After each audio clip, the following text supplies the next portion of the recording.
Bismillahirrahmanirrahim. Assalamualaikum warahmatullahi wabarakatuh. Nama saya Edi Rofiki dari EKT 6C Stai Al Anwar. Dalam rangka UTS atau ujian tengah semester mata kuliah studi gender yang dibimbing oleh Ibu Fatona akan menerangkan tentang apa itu gender, seks, dan bagaimana gender melahirkan ketidakadilan dalam masyarakat. Oke, yang pertama yaitu adalah seks. Seks atau bisa diartikan sebagai jenis kelamin, merupakan pembagian dua jenis kelamin manusia yang dibedakan berdasarkan sifat biologisnya atau pada jenis kelamin tertentu. Yang intinya, seks ini adalah kodrat yang diberikan oleh Allah kepada manusia yang tidak bisa ditukarkan dan tidak bisa memilih. Sedangkan gender adalah suatu sifat yang melekat pada kaum laki-laki atau perempuan yang dikonstruksi secara sosial maupun kultural. Ya, tentu saja gender ini sangat berbeda dengan seks tadi. Kalau gender secara sosial dan kultural, kalau seks tadi secara biologis. Misalnya perempuan itu lemah lembut, emosional dan keibuan dan tidak kuat, sedangkan laki-laki itu perkasa, jantan, agresif dan lain-lain. Tentu kita sangat tahu perbedaannya dari penjelasan tadi apa itu dari gender dan seks. Yang ketiga adalah bagaimana gender bisa melahirkan ketidakadilan dalam masyarakat. Di sini ada beberapa poin proses atau ketidakadilan yang diakibatkan oleh gender, seperti marginalisasi, subordinasi, stereotip, dan kekerasan dan beban kerja. Yang pertama yaitu marginalisasi. Marginalisasi yaitu proses peminggiran. Ya, dari kata margin yang artinya minggir dan isas yaitu proses. Secara istilah yaitu proses pemingkiran akibat perbedaan jenis kelamin yang mengakibatkan kemiskinan.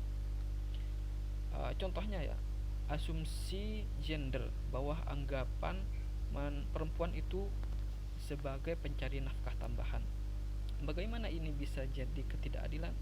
Misalnya ya, seorang perempuan berkarir dan dinilai sebagai pekerja rendah karena dianggap sebagai pencari nafkah tambahan, maka tingkat gaji perempuan ini lebih rendah dari laki-laki dan rentan akan PHK karena perempuan ini dianggap tidak terlalu berpengaruh terhadap kehidupan keluarganya.